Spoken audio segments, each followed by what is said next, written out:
Selamat pagi, terimalah salam Buddhis dari saya, Namo Buddhaya. Namo Buddhaya. Saya Sakti dari kelas 12 IPA 1, nomor urut 31. Hari ini saya akan berdhamma pada tentang mengekdama desana tentang menghadapi kehilangan. Perpisahan adalah hal yang pasti. Kehilangan bisa terjadi pada siapapun. Namun tak semua dari kita tahu bagaimana cara menghadapi kehilangan. Tak jarang seorang pun harus melalui proses yang cukup panjang untuk menerima sebuah perpisahan. Ada beberapa hal yang perlu kita ketahui supaya proses penerimaan ini tak berlarut-larut dan agar kesedihan ini tidak sampai membuat seseorang terpuruk. Terkadang seseorang merasakan sakit yang amat dalam ketika mengalami kehilangan. Saat seseorang sedang dirundung duka dan kesedihan akibat kehilangan, ia bisa menjadi orang yang super sensitif. Sekuat apapun seseorang berusaha menggenggam, pada akhirnya akan kehilangan juga. Melekat karena merasa memiliki. Seseorang merasa memiliki karena memiliki. Seseorang bisa menjadi tidak akan pernah kehilangan jika tidak pernah memiliki. Dalam ajaran Buddha, berpisah dengan apa yang dicintai dan disayangi merupakan salah satu bentuk daya duka yang dialami manusia.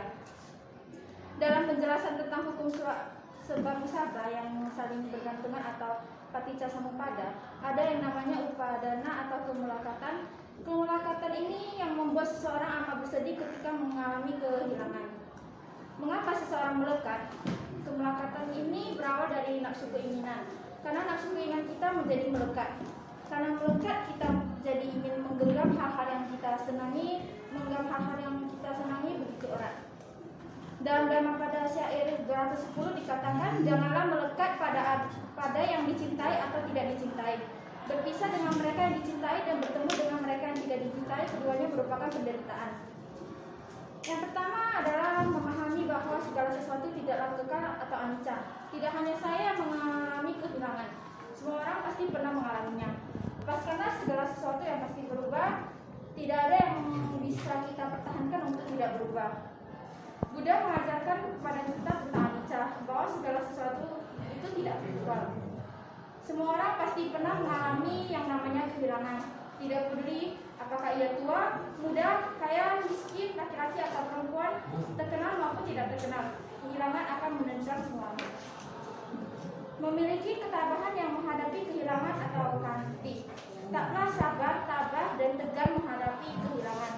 Dunia tidak serta-merta hancur ketika kita mengalami kehilangan. Kesabaran merupakan praktik bertapa yang paling tinggi dalam Ovadappa dalam ajaran agama. Yang ketiga, memiliki sahabat sejati yang sangat peduli atau kalyana mitata.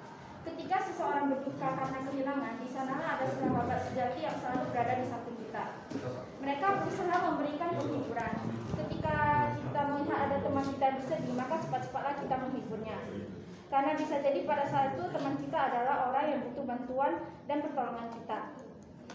Dengan begitu kita akan menjadi sahabat yang setia bagi orang lain. Yang keempat adalah lakukanlah sesuatu yang bermanfaat untuk orang lain atau atacarya. Buat diri kita berguna bagi orang lain, berbuat baik, luangkan waktu untuk orang lain. Dengan begitu seseorang akan sedikit demi sedikit dapat melupakan kesedihan yang sedang dialami. Saat sedang sedih karena kehilangan, salah satu yang dapat kita lakukan adalah menghentikan pikiran negatif tersebut, bergegas keluar dan lakukan hal yang bermanfaat untuk orang lain. Bisa membantu bersih-bersih, memasak, membantu apa saja yang dibutuhkan orang lain. Walaupun itu perbuatan yang baik, yang kecil sekalipun, dengan melakukan hal-hal positif pada orang lain, kita akan merasa berguna bagi orang lain. Dan begitu kita lupa kalau sebenarnya kita sedang mengalami kehilangan. Kehilangan orang yang kita cintai atau disayangi adalah hal yang wajar. Adakah seseorang yang tidak pernah mengalami kehilangan orang yang dicintai? Kehilangan ibu, kehilangan ayah, atau kehilangan sanak keluarga atau sahabat? Kita harus ingat bahwa perpisahan akan terjadi pada siapapun, siap atau tidak, kita pasti akan mengalaminya. Kita tak tahu kapan perpisahan itu bisa terjadi. Yang terpenting saat ini adalah menikmati waktu yang kita punya bersama orang-orang terkasih yang ada di sekeliling kita. Dari kemelekatan timbul kesedihan, dari kemelekatan timbul ketakutan. ketakutan. Bagi orang yang telah bebas dari kemelekatan, tiada lagi kesedihan maupun ketakutan. Dhammapada Piya Vaga syair 214. Sekian dari Bapak Desa saya.